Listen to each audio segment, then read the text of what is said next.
3 weeks after claiming the inheritance, Daeho found himself at the center of the greatest political crisis the galaxy had ever seen. News of humans controlling the legendary guardianship had spread to every corner of known space, and the reactions were exactly as chaotic as the AI had predicted. Admiral Velthar had survived the destruction of his fleet by being aboard a support vessel when the inheritance had attacked. Now he commanded what remained of the Kalani military and was calling for a united alien front against the human threat. His messages broadcast across Kalani space painted humans as dangerous primitives who had somehow stolen technology beyond their understanding. The humans have proven they cannot be trusted with such power, Velthar declared in his latest transmission. They must be stopped before they use their stolen ship to conquer the galaxy. But not everyone agreed with the Admiral's assessment. Scientist Zixra had carefully analyzed the sensor data from the 3 failed attempts to claim the guardianship, and her conclusions were troubling for those who wanted to paint humans as villains. The evidence is clear, she reported to the Thorian Science Council. The guardianship did not attack until each fleet attempted to take possession of it by force. The humans approached differently, without weapons, without aggressive intent. Perhaps they succeeded because they showed respect rather than greed.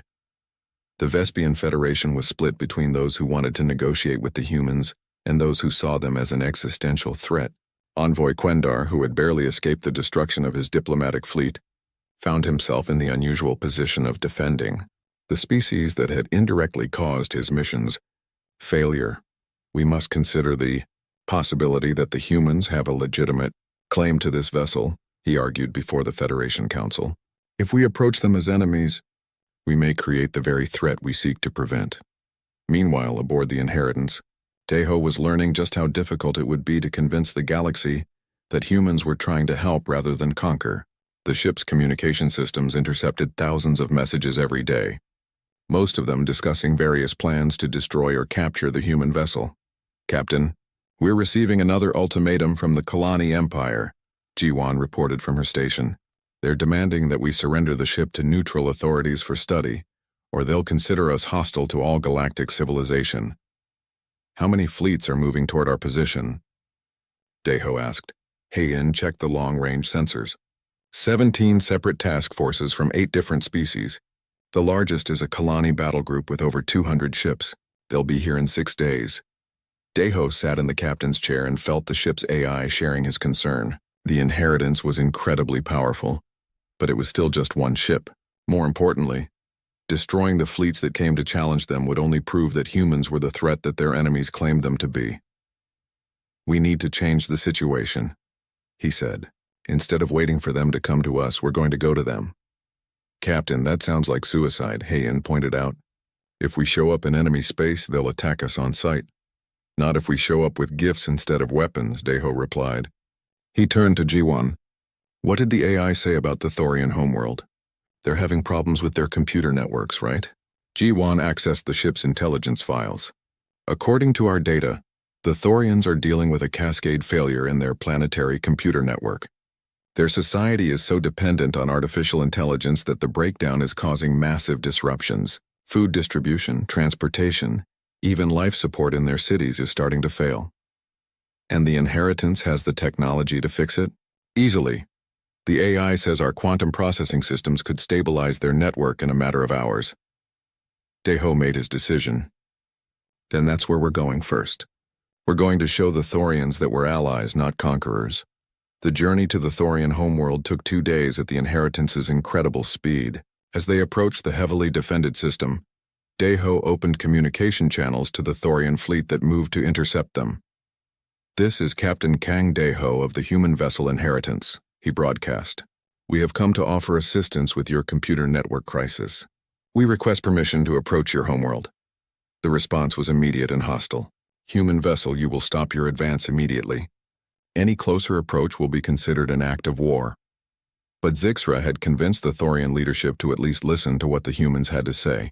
She opened a private channel to the Inheritance. Captain Daeho, I am scientist Zixra. I have studied your ship's capabilities, and I believe you may indeed be able to help us. But my people are afraid. How do we know you are not planning to take advantage of our vulnerability? Because we're going to give you the solution and then leave, Daeho replied. No strings attached, no demands for payment or alliance. We just want to prove that humans can be trusted. It was a risky gambit, but Zixra convinced her leaders to allow the human ship to approach. The Inheritance moved through the Thorian fleet, its weapons powered down and its shields configured for defense only. When they reached the homeworld, G1 worked with Thorian technicians to interface the ship's quantum processors with their failing network. The results were immediate and dramatic. Within hours, the cascade failures stopped, and the Thorian computer systems began operating more efficiently than they had in decades. Incredible, Zixra breathed as she watched the repairs take place. Your quantum algorithms are at least 50 years ahead of our best theoretical work. The knowledge is yours to keep, Deho said, along with copies of the interface protocols we used. Your people should be able to build their own quantum processors within a few years. The Thorian leadership was stunned. Instead of conquering their world when it was vulnerable, the humans had solved their greatest crisis and then offered to share the technology that made the solution possible. Why? Zixra asked. What do you gain from this? Trust, Deho said simply, and hopefully a willingness to listen when we tell you about the real threat that's coming. He shared the Inheritance's sensor data about the Devourer advanced scouts with the Thorian scientists. Their analysis confirmed what the ship's AI had already told them. Something was approaching from outside the galaxy, and it was unlike anything in their databases. If this data is accurate, Zixra said, then we are facing an extinction-level threat within the year. The data is accurate, Deho confirmed, and stopping the Devourers will require every species in the galaxy working together. That's why we need the fighting to stop. Word of what the humans had done on the Thorian homeworld spread quickly through galactic communication networks. Instead of acting as conquerors, they had proven themselves as helpers and teachers. The narrative began to shift, though slowly and with significant resistance from those who had already committed to seeing humans as enemies. Admiral Velthar remained unconvinced. This is obviously a trick, he declared. They help one world to gain sympathy, then use that sympathy to lower our defenses. We must not be deceived by their false generosity. But other voices began to speak up. The Vespian Federation officially withdrew from the coalition forming against humanity, and several smaller species announced their intention to open diplomatic relations with the human ship. More importantly, scientist Zixra began sharing her analysis of the approaching threat with other species. When the most intelligent civilization in the galaxy confirmed that something terrible was coming from outside their reality, people started to pay attention. The humans may be our only hope, she announced to the Galactic Science Council. Their ship contains technology specifically designed to fight this enemy. If we destroy them, we destroy our best chance of survival. Envoy Quendar took this message to the Vespian Federation Council and managed to convince them to send a formal diplomatic mission to the Inheritance. When the Vespian ship arrived, Deho welcomed them aboard and shared everything the ship's AI had told them about the coming war. You're asking us to trust you with the survival of our entire civilization, Quendar said after reviewing the data. No, Deho replied. I'm asking you to trust yourselves. The Inheritance can teach you to build weapons that can hurt the Devourers, but you'll be the ones fighting them. This isn't about human leadership, it's about galactic survival. Slowly, carefully, an alliance began to form. Not everyone was convinced, and Admiral Velthar continued to rally opposition against the humans. But enough species were willing to listen that Deho began to hope they might actually have a chance when the real enemy arrived. The Inheritance moved from system to system, solving problems and sharing technology, while spreading the word about the approaching threat. Each success made it easier to convince the next species that humans were allies rather than conquerors, but time was running short. The ship's sensors detected more Devourer scouts every day, and soon the advance force would arrive in the galaxy. When that happened, words and diplomacy would no longer matter. Only unity and strength would determine whether galactic civilization survived or joined the ancient humans in extinction. The artificial intelligence of the Inheritance spoke directly into Deho's mind, its voice carrying the weight of millennia. As the captain sat in the ancient chair, holographic displays around him showed the true history of the galaxy, a history that no living being remembered. Your people built me 50,000 years ago, the AI explained. They were explorers and builders, spreading across the galaxy and creating wonders that have long since turned to dust. But they discovered something terrible in the space between galaxies. An enemy that consumes everything in its path.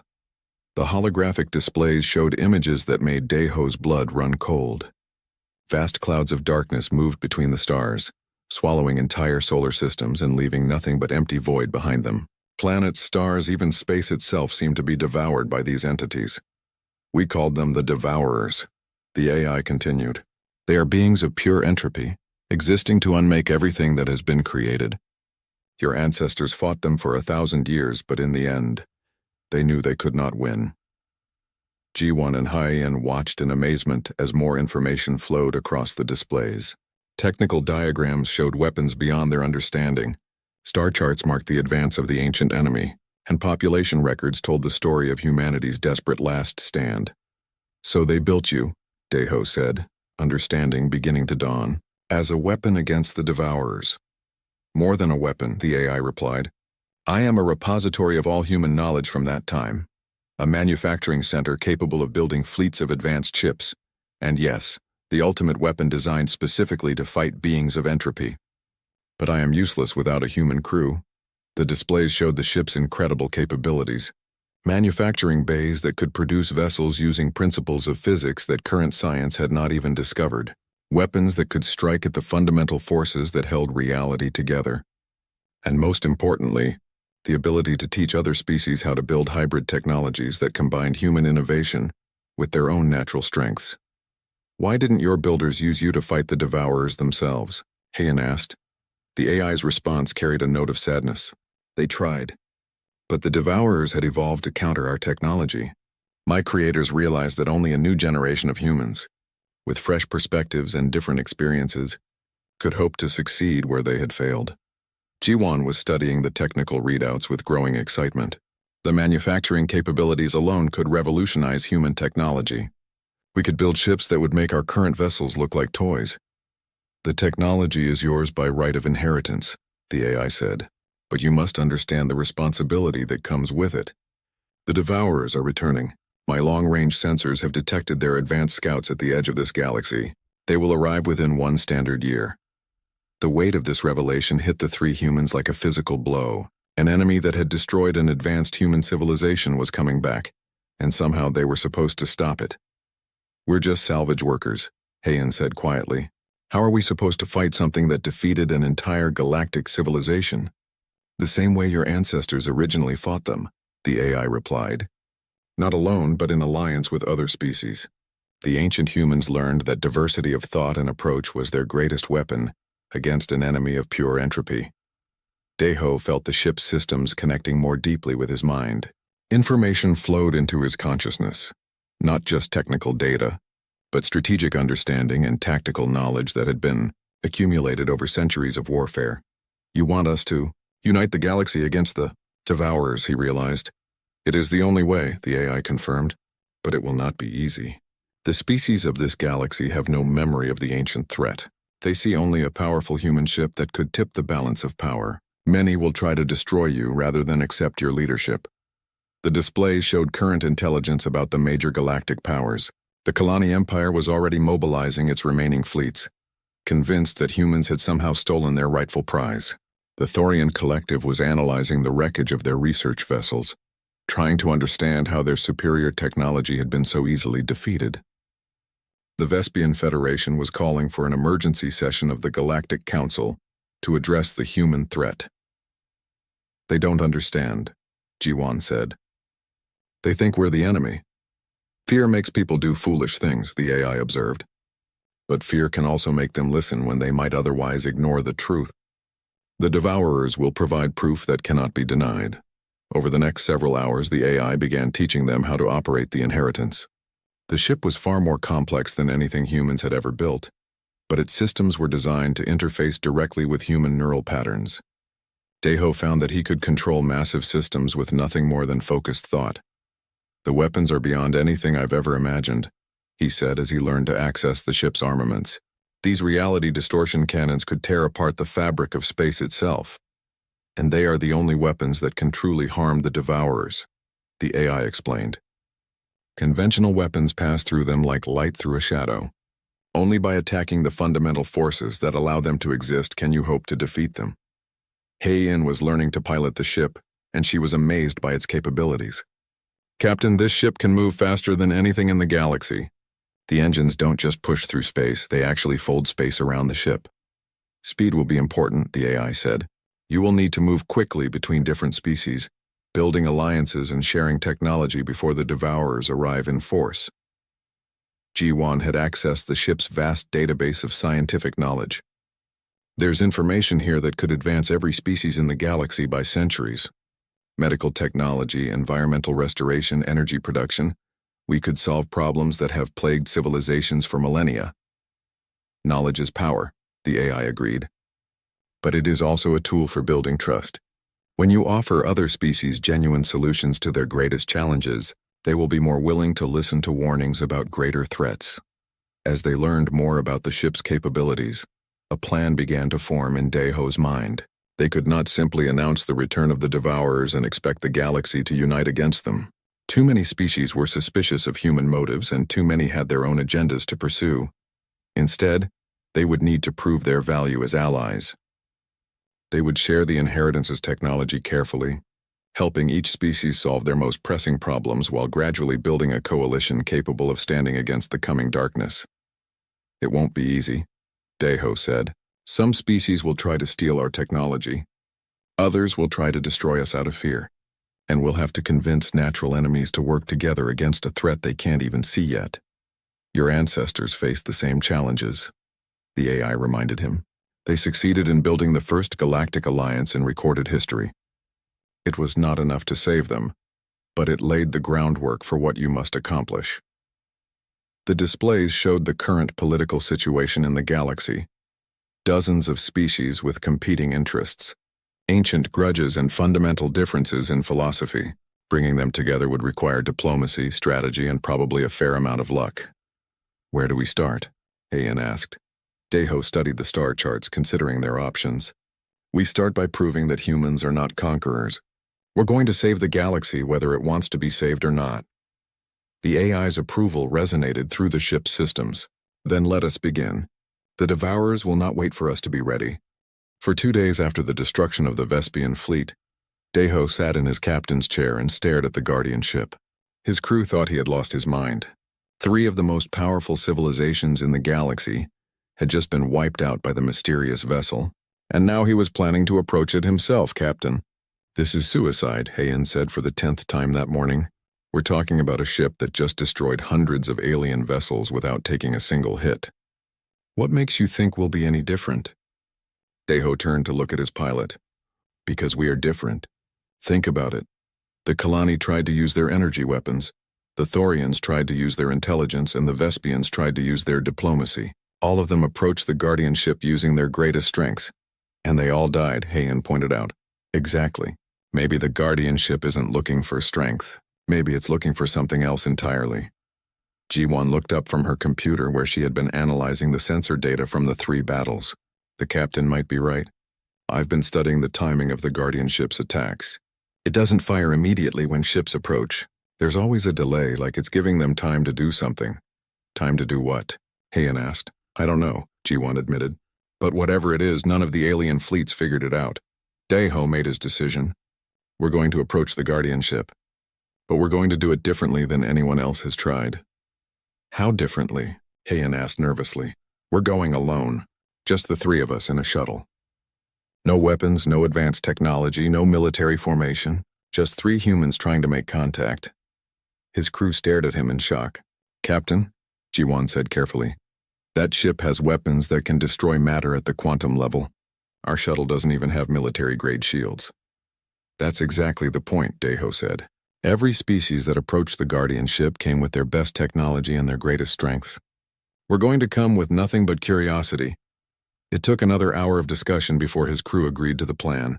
They prepared the smallest shuttle in the Morningstar's cargo bay, a simple transport vehicle with basic life support and minimal electronics. No weapons, no advanced sensors, just enough technology to keep them alive in space. As they climbed into the shuttle, Hei-In shook her head. "I can't believe I'm doing this. My mother always told me that humans were too curious for their own good." Maybe that's what the guardianship is looking for, Deho said as he settled into the pilot's seat. Pure curiosity instead of conquest or profit. They launched from the Morning Star and began the slow journey toward the center of the graveyard. As they passed through the wreckage of the alien fleets, Deho could see the precise nature of the destruction up close. The guardianship had not simply destroyed its enemies, it had surgically removed them from existence. Contact in 2 minutes, Heian reported from the navigation station. Deho's hands were steady on the controls, but his heart was racing. Every logical part of his brain told him that they were flying toward certain death. But something deeper, something he could not explain, told him that this was the right choice. 1 minute to contact, Heian said. Her voice was calm, but Deho could see the tension in her shoulders. The guardian ship grew larger in their view screen. Up close, it was even more impressive than it had appeared from a distance. The dark hull seemed to absorb light itself, creating a ship-shaped hole in the starfield behind it. There were no visible weapons, no obvious engines, nothing that explained how it had defeated so many powerful enemies. 30 seconds, Heian whispered. Deho found himself holding his breath. In a few moments they would know whether his theory was correct, or whether they would join the thousands of other beings who had died in the Nexus drift. Contact, Heian announced. Nothing happened.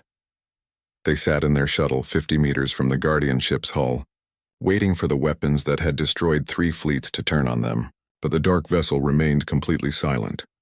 Sensors are detecting some kind of scanning beam, G1 reported. Very low energy, almost like a medical scanner. It's examining us, Deho realized, just like it examined the others. But it's not attacking. Suddenly, the Guardian ship began to change. Patterns of light appeared across its hull, flowing like water through hidden channels in the metal. The lights pulsed in complex rhythms that seemed almost musical. It's beautiful, Heian breathed. Then something even more amazing happened. A section of the Guardian ship's hull simply faded away, revealing a docking bay perfectly sized for their shuttle. Gentle lights marked a clear path inside, and their instruments detected atmosphere being pumped into the bay to match their life support requirements. I think we're being invited inside, Ji-won said in wonder. Deho guided the shuttle into the docking bay. As soon as they were inside, the hull reformed behind them, sealing them inside the mysterious vessel. But instead of feeling trapped, Deho felt welcomed. They put on their spacesuits and left the shuttle. The docking bay was clearly designed for humanoid beings. The gravity felt normal, the air pressure was comfortable, and there were obvious walkways leading deeper into the ship. The atmosphere is breathable, Ji-won reported after checking her instruments. Oxygen, nitrogen, even trace gases that are perfect for human physiology. How could it know what we need to breathe? Heian asked. Maybe it doesn't just know, Deho said quietly. Maybe it was designed for us. They followed the lighted pathways through corridors that seemed to extend forever. The Guardian ship was much larger inside than it had appeared from the outside, with vast chambers and passages that defied the laws of physics. As they walked, the ship seemed to respond to their presence. Lights brightened ahead of them, gravity adjusted to their walking speed, and even the temperature changed to keep them comfortable. This is incredible technology, Ji-won said as she recorded everything with her portable scanner. The ship is actively modifying its internal environment to suit us. After what felt like hours of walking, they finally reached the center of the vessel. The corridor opened into a vast chamber dominated by what was clearly a command center. Holographic displays showed star charts and technical diagrams that were far beyond human understanding, and in the center of it all was a single chair that looked like it had been designed specifically for a human captain. My God, Heian whispered. It's been waiting for us. Deho approached the captain's chair slowly. As he got closer, the chair adjusted itself to match his height and build perfectly. The holographic displays around the room reorganized themselves to be easily visible from the chair's position. Captain, Ji-won called out. You need to see this. She was standing at a control panel where text was appearing in perfect, unaccented English. The words formed slowly, as if the ship was carefully choosing what to say. Welcome home, the text read. I have been waiting for you. Deho sat down in the captain's chair and immediately felt a strange tingling sensation as the ship's systems connected with his nervous system. Information flowed into his mind, not painfully but gently, like remembering something he had forgotten long ago. In that moment, he understood the truth about the Guardian ship. It was not alien at all. It was human, built by a civilization so ancient that all records of its existence had been lost to time. The ship had been waiting in the Nexus Drift for thousands of years, protecting itself and the secrets it contained until the day when humans would return to claim their inheritance. "It's ours," he said quietly. It was always ours. The ship's artificial intelligence spoke directly into his mind, its voice warm and familiar. "I am the inheritance," it said. "I have been waiting for my crew to return. There is much you need to know and very little time to learn it. The enemy that destroyed my builders is coming back, and only humans can stop them." Around them, the command center came fully to life as the ancient ship prepared to share its secrets with the descendants of its creators. 3 days after Dayho and his crew discovered the sleeping Guardian ship, the peaceful silence of the Nexus Drift was broken by the arrival of massive alien fleets. Word had traveled fast through the galactic communication networks, and now every major power in known space wanted to claim the mysterious vessel for themselves. Admiral Velthar of the Kalani Empire arrived first aboard the dreadnought Solar Wrath. The Kalani were masters of energy manipulation, and their ships glowed with contained power that could reshape matter at the molecular level. Velthar was known throughout the galaxy as a brilliant military commander who had never lost a battle. "Human vessel, you will withdraw from this area immediately," came the transmission from the Kalani fleet. The Kalani Empire claimed salvage rights to all vessels in this region. Dayho looked at his crew. They had moved the Morning Star to a safe distance from the Guardian ship, but they were still close enough to observe everything that happened. "Senda," replied G1. "Tell them we're just observing and we have no intention of interfering with their operation." "Captain, should we really stay here?" Heian asked nervously. "Those Kalani ships have enough firepower to destroy a small moon." "We're the ones who found the Guardian ship," Dayho said. "I want to see what happens when they try to claim it." The Kalani fleet moved into formation around the dark vessel. Admiral Velthar sent probe ships forward to begin scanning the Guardian's hull for weak points and entry hatches. The probes moved carefully, their sensors working to penetrate the strange metal that seemed to absorb all electromagnetic radiation. From the Morning Star, Jiwan watched the readings on her instruments. "The Kalani probes are having trouble getting clear scans. It's like the Guardian ship is made of some kind of material that blocks their sensors." Admiral Velthar grew impatient with the slow progress. He ordered his engineering teams to prepare their most advanced cutting tools, energy beams that could slice through any known metal. If they could not find an entrance, they would make one. The moment the first Kalani cutting beam touched the Guardian ship's hull, everything changed. The dark vessel suddenly blazed with light. Energy patterns raced across its surface like lightning, and weapons that had been invisible moments before emerged from hidden ports along its sides. The Guardian ship moved with impossible speed, turning toward the Kalani fleet with deadly purpose. "All ships, battle formation," Admiral Velthar shouted over the communication channels. "Prepare to engage." The Kalani were experienced warriors, and their response was swift and coordinated. Energy shields flared to life around their ships, and their most powerful weapons began charging for an attack. But they were too slow.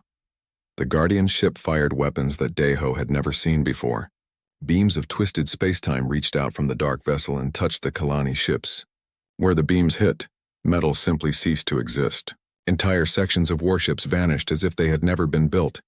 "Impossible," G1 whispered. "Those weapons are breaking down matter at the quantum level." Admiral Velthar's flagship managed to fire one massive energy blast at the Guardian ship before it too was touched by the strange weapons. The blast struck the dark hull with enough force to destroy a city, but it simply disappeared into the ship's surface without causing any visible damage. Within minutes, the entire Kalani fleet was gone. The Guardian ship hung motionless in space again, dark and silent as if nothing had happened. 2 hours later, the Thorian collective arrived with their research vessels. The Thorians were known as the most intelligent species in the galaxy, with brains that could process information faster than most computers. Their leader, scientist Zixra, was considered one of the greatest minds of her generation. "Fascinating," Zixra transmitted to her fleet. "The destruction of the Kalani vessels suggests weapons technology beyond our current understanding. We must approach this puzzle with superior intellect rather than brute force." The Thorians deployed their most advanced analysis equipment. They sent quantum scanners and dimensional probes toward the Guardian ship, trying to understand its technology without actually touching the vessel. Their computers worked to decode the energy patterns they had observed during the previous battle. The ship appears to be using principles of physics that we have only theorized about. Zixra reported to her science teams. If we can understand how it manipulates space-time, we could advance our technology by centuries. The Thorians spent hours studying the Guardian ship from a distance. They mapped its energy patterns, analyzed the composition of its hull, and tried to predict how its weapon systems functioned. Finally, Zixra decided they had learned enough to attempt direct contact. She ordered her teams to send a mathematical communication toward the Guardian ship, a series of prime numbers and geometric theorems that any intelligent species should recognize as a peaceful greeting. The transmission was carefully designed to show the Thorians' intellectual superiority, while demonstrating their desire for knowledge rather than conquest. The Guardian ship's response was swift and final. The same weapons that had destroyed the Kalani fleet reached out and touched the Thorian vessels. But this time the effect was different. Instead of simply destroying matter, the weapons seemed to unravel the complex computer systems that the Thorians relied on. Their ships drifted helplessly as every piece of advanced technology aboard them simply stopped working. Then, the Guardian ship destroyed them all. The third fleet to arrive belonged to the Vespian Federation. Envoy Quendar commanded a diplomatic mission supported by a massive military escort. The Vespians were known throughout the galaxy as master negotiators, who had ended more wars through words than most species had won through weapons. Unknown vessel, Quendar broadcast on all frequencies in dozens of languages. We come in peace, seeking dialogue and mutual understanding. The Vespian Federation offers friendship and trade in exchange for knowledge. The Vespians tried every diplomatic protocol they knew. They offered gifts of art and culture, promised technological exchanges, and even suggested establishing a neutral zone around the Guardian ship where all species could study it together. Quendar personally composed messages in mathematical languages, musical harmonies, and visual patterns that had successfully communicated with dozens of alien species. The Guardian ship ignored them completely. Growing desperate, Quendar ordered his ships to move closer while continuing their peaceful broadcasts. Perhaps the mysterious vessel needed to see their intentions through their actions rather than their words. The moment the Vespian ships crossed some invisible boundary around the Guardian vessel, it attacked again. This time, the weapons seemed to target the communication systems first, cutting off the Vespians' ability to coordinate their response. Then the Guardian ship systematically destroyed each vessel with the same terrible efficiency it had shown the previous fleets. From their observation position, Deho and his crew watched in horror as 3 of the galaxy's most powerful civilizations were completely defeated by a single ship. "Captain," Heian said quietly, "maybe we should leave. Whatever that thing is, it doesn't seem interested in making friends." But Jiwon was studying the sensor data from all 3 battles. "Wait," she said. "There's a pattern here. Look at how the Guardian ship responded to each fleet." She transferred her analysis to the main screen. The Kalani tried to use force, so it used force against them. The Thorians tried to use their superior intelligence, so it shut down their computers before destroying them. The Vespians tried diplomacy, so it ignored their words and focused on their actions. Deho studied the data. "You're saying it responds to each species based on what they value most?" "More than that," Jiwon said excitedly. "I think it's testing them. It's not just destroying intruders, it's evaluating them. And so far everyone has failed whatever test it's giving them." Heian looked at the 2 of them like they had lost their minds. "So what's it testing for? And more importantly, what happens if we fail?" Deho stared at the Guardian ship floating silently among the wreckage of its latest victims. "I don't know what it's looking for, but I think we're going to find out." Captain Kang Deho stared at the massive field of broken ships floating in the dark void of space. The Nexus drift stretched out before his small salvage vessel like a graveyard of metal and dreams. Thousands of ships from dozens of different alien races drifted here, all destroyed and forgotten. "We're picking up some interesting readings from the outer edge," said Park Jiwon from her station. The young woman had joined his crew 6 months ago as their expert on alien technology. She was smart, maybe too smart for salvage work, but she needed the money and Deho needed someone who could tell valuable scrap from worthless junk. Daeho nodded and walked over to look at her screen. The Morning Star was not much to look at. An old cargo ship that he had modified for salvage work. It had good engines, strong hull armor, and basic weapons. Nothing fancy, but it got the job done. What kind of readings? He asked. Energy signatures from some of the wrecks. Looks like their power cores are still partially active. Could be worth a lot if we can extract them safely. Jiwon pointed to several dots on her scanner.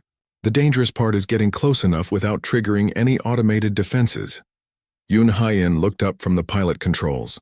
She was the best pilot Daeho had ever worked with, and probably the only reason they were still alive after 3 years of salvage work in dangerous space.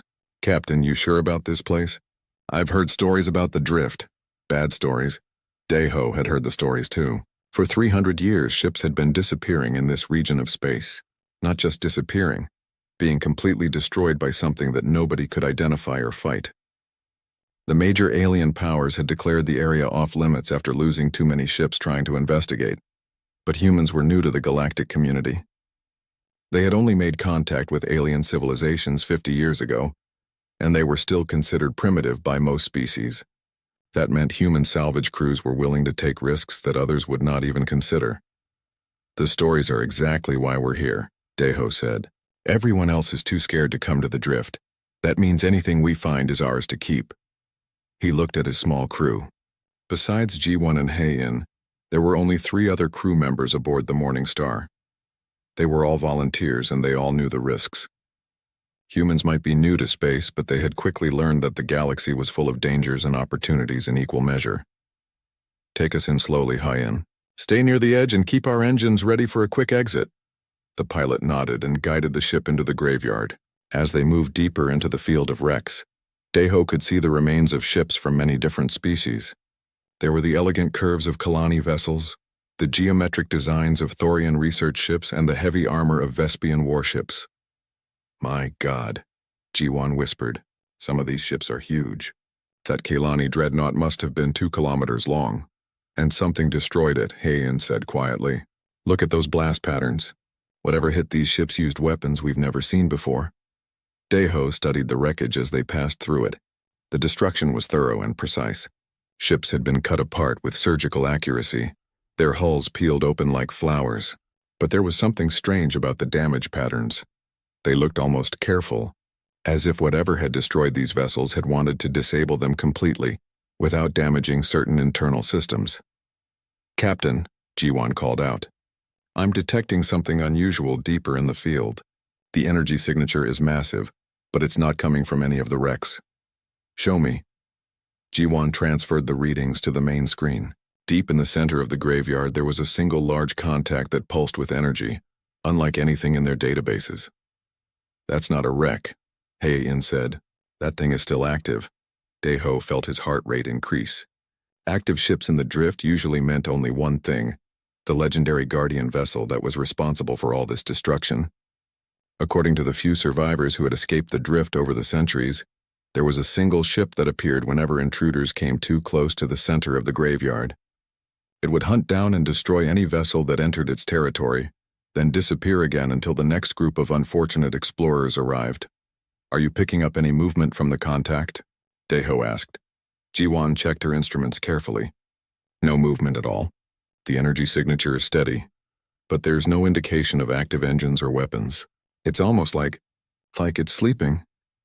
Sleeping ships don't stay in one place for 300 years, Hae-in pointed out. Maybe it's damaged? Daeho made a decision that he knew his crew would think was crazy. Take us closer, but be ready to run if anything changes. Captain, that's suicide, Hae-in protested. If that's the Guardian ship, getting close to it is exactly what killed all these other crews. Maybe, Daeho said. But look around us. All these ships tried to fight or run when they encountered the Guardian. What if we try something different? As the Morning Star moved deeper into the graveyard, the energy readings grew stronger. The wreckage around them became denser, with some ships showing signs of very recent destruction. Whatever had killed these crews was still active in the area. Finally, they reached the center of the field, and Daeho saw something that made him catch his breath. The Guardian ship was nothing like he had expected. Instead of the massive warship he had imagined, he saw an elegant vessel that seemed to absorb light itself. It was about a kilometer long, with smooth curves that flowed like water frozen in metal. The hull was so dark that it was difficult to see where the ship ended and space began. Incredible, Jiwan breathed. I've never seen anything like it. The design doesn't match any known species. It's beautiful, Heian admitted, and terrifying. The ship hung motionless in space, surrounded by the remains of its victims. There were no visible weapons, no obvious engines, nothing that suggested how it had managed to destroy so many powerful vessels. It simply existed, dark and mysterious and completely silent. Captain, I'm not detecting any active targeting systems, Jiwan reported. Whatever it uses for weapons, they're not powered up right now. Daeho stared at the alien vessel and felt something he had never experienced before. A strange sense of recognition, as if he was looking at something familiar. It made no sense, but the feeling was so strong that it was almost physical. Hold position here, he ordered. Start recording everything. I want detailed scans of that ship and everything around it. What are you thinking, Captain? Heian asked. Daeho continued to stare at the mysterious vessel. I'm thinking that maybe we're not the first humans to see this ship, and maybe there's a reason it's been waiting here for so long.